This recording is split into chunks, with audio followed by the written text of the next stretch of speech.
all the devices. They start moving, and be really good at they start moving. What was that game that your kids have?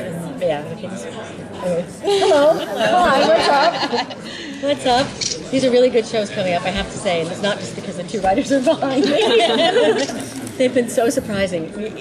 We get scripts and we'll say to each other, I'm doing what? To whom? Why is this? It's great. They're really fun. So many different characters. I mean, it's been fun. Did you have an idea when you first signed on? No, we had no idea. We just did the pilot and seemed like, oh, a woman with a sort of weird arm and sort of untrustworthy. That's all we knew. So the arc has been a surprise for all along. But I think that's true for all the characters. I mean, obviously there was the Walter Peter, there was a father-son, clearly there was going to be an Olivia Peter romance of some kind. But I think for the, we had no idea beyond that what the depth of the relationships were, what kind of relationships they are. And there are more surprises here, because now that Jones is a player, it's like, who does Jones really work for? Since we now know, he's in cahoots with Nina, but who's working for whom? So it's interesting. These last 8 have, I don't know if anybody's told you this, they have a lot of characters coming back from really early episodes, which is fascinating because some storylines get sorted out and then others don't, which of course is the Fringe way. And then there's a really curious shift as well for the fabulous. I have a hard time figuring out when you're kind of a good person or I know. A bad person. That's the point.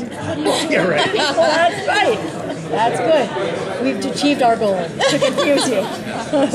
With all the talk of ratings and everything else, is there, the producers seem confident the show will be back, but is there any kind of feeling like, God, this could be the end of this could be... You know what? There has been, I didn't think the pilot would get picked up. I think, if you're in this business every time you think, well, that's it. And because it's not always logical how decisions are made. So when you think, oh, well, this is important and this is what matters, then you find whim also matters, or just personal favorites also matter. So I think we're confident and also skeptical, which is how we've been every season. Nothing new. If someone said, what's the future? I said, well, we could get picked up for 13, we could get picked up for 22, we could be canceled. And they're all equally likely, so we hope fans speak up because that actually does matter. The business is so chaotic. Nobody knows quite how to make money, and this show's expensive, with the amount of special effects we have and stunts and all of that. It's very expensive. We do a feature every 8 days. That's insane, That's why everyone's exhausted and has coughs and colds and stuff. But I think it's such a transitional time in the business. You all write about it. Nobody knows quite what to do with those numbers that aren't on the night and how you make money like that. And so we're in a bit of that crossfire. So I hope we succeed.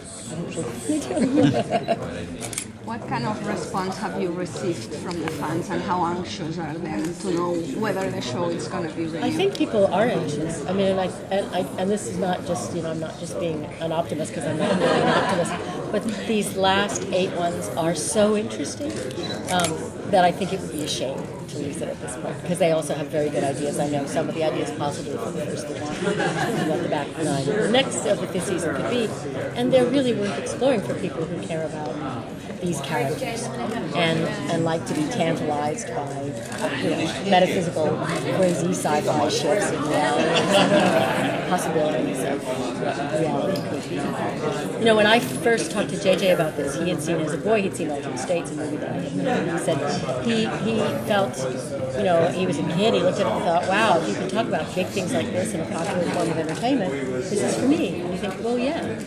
It's fun, you can just take it on a kind of goofy level, but you can also ride it so many ways. So I think that's why we have such loyal fans and such surprising ones. When somebody comes up to you in the airport or in the street, they can be your age, they can be older than me, they can be, you never know who you're talking to and who's really, really into it, because they want to ask you everything.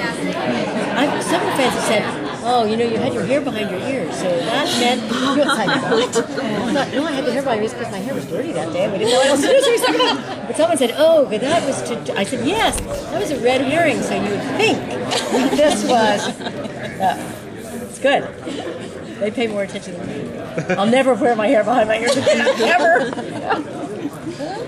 in the recent episode with all of the torture, was it fun to do something like that? It was worried torture. about Oh you. yeah, I had a knot on the back of my head, like a walnut. Yeah, because it was an old metal bed frame, and I was just handcuffed to it. It's not like it was rubber. Right. It was an old metal bed frame that they So it found looks like somewhere. you're in a lot of pain. I was, but you think sell it and then take some Tylenol. And Was it interesting to go from like kind of behind the desk, kind of? Oh, definitely fun. Yeah. Definitely fun. But what I haven't enjoyed is that a lot of people, including family members, have enjoyed a great deal seeing me tortured. I was surprised. People saying, I love that scene where you were tortured. Really? But 2 people have said they did. John Noble was one person who said, I wanted to go and punch him. Yeah. So, yeah, he's a true friend. Yeah. But some other people quite enjoyed it. Yeah, even though I kind of had the sense Yeah. what was going on, I was like, I don't like seeing Yes, tortured. it was pretty fun. We had a good time, I have to say. And Jared Harris and I worked together. We did a play together. I played his mother, very cold, strange woman. So it was very much fun to play with him. It was very creative. One last question. Anybody got one? John made an interesting statement. He said that he wanted the show to get renewed because he felt that Fringe was this close to being the greatest science fiction show ever. Is that a sentiment that is shared, do you think? I think quite a few of us feel that. We're trying to work on so many levels at once, I mean, you have all these parents and children in various degrees and kinds of combinations, and you've got a Romeo and Juliet love story that goes across universes and through alternates. It's kind of amazing that way. Yeah, I mean, I think it is epic in a way. I don't know the best, but it's epic. I mean, X-Files was perfectly what it was, but it wasn't this kind of story. It's a different. Yeah, it's good. Thanks, Ron. Thank you. Thanks for coming. Thanks for caring.